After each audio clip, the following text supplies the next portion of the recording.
உங்க smart phone, laptop, ஏன் நீங்க யூஸ் பண்ற எந்த டிஜிட்டல் டிவைஸ் எடுத்துக்கிட்டாலும் அதுக்குள்ள ஒரு மர்மமான, ரொம்ப சக்தி வாய்ந்த ஒரு இன்ஜின் இருக்கு. அதுதான் அது பண்ற எல்லா வேலைக்கும் காரணம். இன்னைக்கு அந்த கருவியோட மையத்துக்குள்ள போய் அதோட மூளையா இருக்கிற CPU, அதாவது சென்ட்ரல் ப்ராசஸிங் யூனிட், எப்படி வேலை செய்யுதுங்கிறத பத்தி விலாவாரியா பார்க்கலாம் வாங்க. நம்மளோட இந்த விளக்க பயணத்துல நாம 5 முக்கியமான கட்டங்களை பார்க்க போறோம். முதல்ல கம்ப்யூட்டரோட கமாண்ட் சென்டர் எங்க இருக்குன்னு கண்டுபிடிப்போம். அடுத்து அந்த மூளைக்குள்ள என்னென்ன ரகசியங்கள் இருக்குன்னு பாப்போம். அப்புறம் ஒரு டைம் டிராவல் மாதிரி அதோட தலைமுறை வளர்ச்சிய பார்த்துட்டு அதோட சக்தியை எப்படி அளக்கலதுன்னு தெரிஞ்சுக்குவோம். கடைசியா இந்த டெக்னாலஜி நம்மள எங்க கூட்டிட்டு போகுதுன்னு அலசி ஆராய்வோம். வாங்க ஆரம்பிக்கலாம். சரி, நம்மளோட முதல் பகுதி கணினியின் கட்டளை மையம். வாங்க இந்த டிஜிட்டல் மெஷினோட இதயத்தை நோக்கி நம்ம பயணத்தை ஆரம்பிப்போம். வாங்க கொஞ்சம் கொஞ்சமா உள்ள போய் பாப்போம். நமக்கு தெரிஞ்ச இந்த சிஸ்டம் யூனிட், அந்த பெரிய பாக்ஸ்லேருந்து ஆரம்பிப்போம். அந்த பாக்ஸ திறந்தா உள்ள ஒரு பெரிய சர்க்கியூட் போர்டு இருக்கும். அதுதான் மதர் போர்டு. அதோட மையத்துல குட்டியா ஆனா ரொம்ப பவர்ஃபுல்லா ஒன்னு உட்கார்ந்துருக்கும். அதுதான் CPU, நம்ம கம்ப்யூட்டரோட உண்மையான மூளை.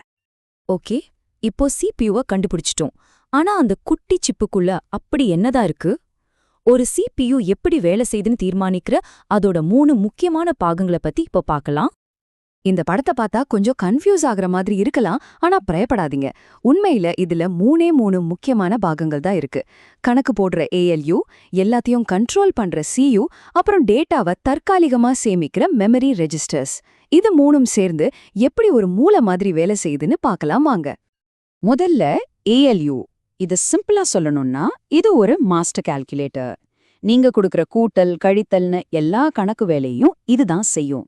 அது மட்டும் இல்லாம 2 நம்பர்ல எது பெருசு எது சின்னதுன்னு ஒப்பிட்டு பார்க்கற மாதிரி லாஜிக்கல் வேலைகளையும் இதுவே பார்த்துக்கும். சொல்லப்போனா கம்ப்யூட்டரோட கணக்கு வாத்தியாரே இதுதான். அடுத்து கண்ட்ரோல் யூனிட், அதாவது CU. இது ஒரு டிராஃபிக் போலீஸ் மாதிரி நினைச்சுக்கோங்க. கம்ப்யூட்டருக்குள்ள டேட்டா எங்க போகணும், எந்த பாகம் எப்போ வேலை செய்யணும்னு இதுதான் டைரக்ட் பண்ணும்.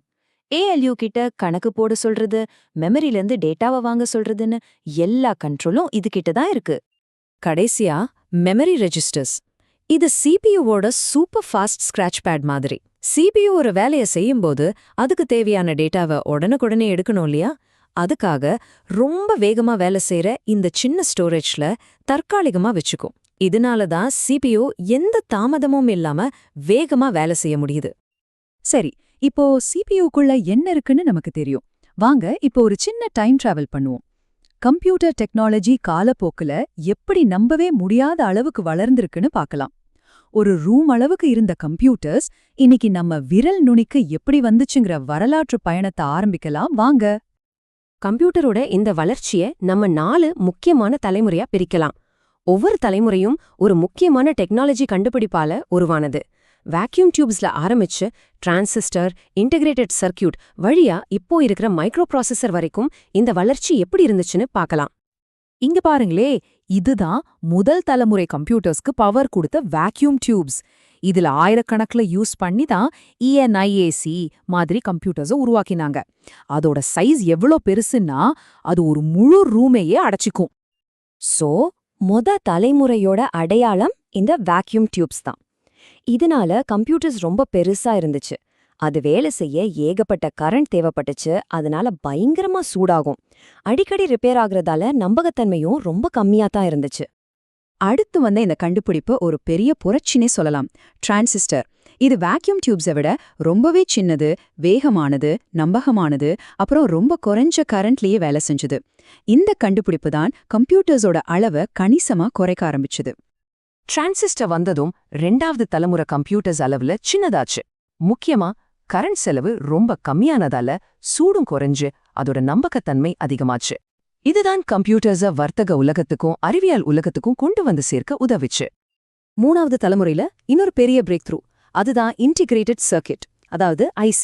பல டிரான்சிஸ்டர்களையும் மத்த எலக்ட்ரானிக் பாகங்களையும் ஒரே ஒரு சின்ன சிலிகான் ஷிப்ல பொருத்துற டெக்னாலஜி தான் இது. பர்சனல் கம்ப்யூட்டர் யுகத்துக்கு இதுதான் அடித்தளம் போட்டுச்சு. இந்த ஐசிக்களோட பவர் உண்மையிலேயே அபாரமானது. கம்ப்யூட்டர்ஸ் இன்னும் சின்னதா, இன்னும் வேகமா, இன்னும் விலை கம்மியா மாறிச்சு. இதனால பெரிய கம்பெனிங்க மட்டும் இல்லாம சின்ன சின்ன பிசினஸ் கூட கம்ப்யூட்டர்ஸை யூஸ் பண்ண ஆரம்பிச்சாங்க.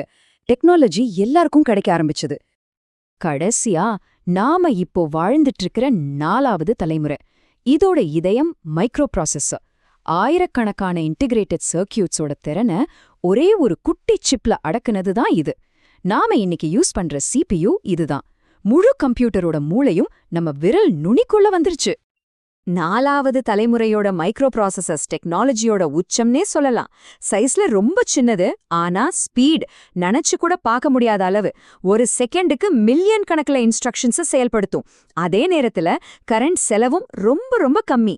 நம்ம ஸ்மார்ட் போன்ல இருந்து சூப்பர் கம்ப்யூட்டர் வரைக்கும் எல்லாத்துக்கும் இதுதான் ஆதாரம்.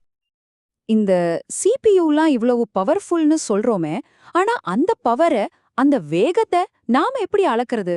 வேகம்னு சொல்றது இங்க எதை குறிக்குது? வாங்க அத பத்தி பார்க்கலாம். சிபியூவோட வேகத்தை கிளாக் ஸ்பீட் வச்சு தான் நாம அளவிடுறோம். இது சிபியூவோட ஹார்ட் பீட் மாதிரி. அதாவது ஒரு செகண்டுக்கு சிபியூ எவ்ளோ சைக்கிள்ஸ் இல்லனா எவ்ளோ இன்ஸ்ட்ரக்ஷன்ஸை ப்ராசஸ் பண்ண முடியுங்கிறது தான் இந்த கிளாக் ஸ்பீட். இதோட யூனிட் ஹெர்ட்ஸ், ஹெட்ஸெட். ஆரம்ப காலத்துல ஹெர்ட்ஸ்ல இருந்த வேகம் இப்போ ஜிகா ஹெர்ட்ஸ்ல இருக்கு. ஒரு ஜிகா ஹெர்ட்ஸ்னா ஒரு செகண்டுக்கு 100 கோடி இன்ஸ்ட்ரக்ஷன்ஸ். இந்த வேகம்னா என்னன்னு உங்களுக்கு புரியுற மாதிரி சொல்லணும்னா, ஸ்மூதா கேம் விளையாடுறது, வேகமா வீடியோ ரெண்டர் பண்றது, பெரிய பெரிய ஃபைல்ஸை நொடியில திறக்கிறதுன்னு நம்ம அனுபவிக்கிற ஒவ்வொரு வேகமான டிஜிட்டல் அனுபவத்துக்கும் இதுதான் காரணம். இந்த வேகத்தை உங்களால கற்பனை பண்ணி பார்க்க முடியுதா? ஒரு பெரிய ரூம் சைஸ்ல இருந்த கம்ப்யூட்டர்ல இருந்து நம்ம உள்ளங்கையில அடங்குற ஒரு பவர்ஃபுல் டிவைஸ் வரைக்கும் நம்ம ஒரு நம்ப முடியாத பயணத்தை கடந்து வந்திருக்கோம். இந்த வளர்ச்சி நம்ம வாழ்க்கையே தலைகீழா மாத்திருச்சு. சரி, இந்த ஆச்சரியமான பயணத்தோட அடுத்த கட்டம் என்னவா இருக்கும்? இது கொஞ்சம் யோசிச்சு பாருங்க. ஒரே ஒரு மனுஷனோட ஆயுட்காலத்துல டெக்னாலஜி இவ்ளோ தூரம் வளர்ந்திருக்கு. எதிர்காலத்துல கம்ப்யூட்டரோட சக்தி இன்னும் எப்படி அதிகமாகும்? குவாண்டம் கம்ப்யூட்டிங், ஆர்டிஃபிஷியல் இன்டெலிஜென்ஸ்னு அடுத்த கட்டத்துக்கு நம்மள கூட்டிட்டு போற இந்த டெக்னாலஜி பயணம் எங்க போய் முடியும்? இது நம்ம எல்லாரும் யோசிக்க வேண்டிய ஒரு முக்கியமான கேள்வி.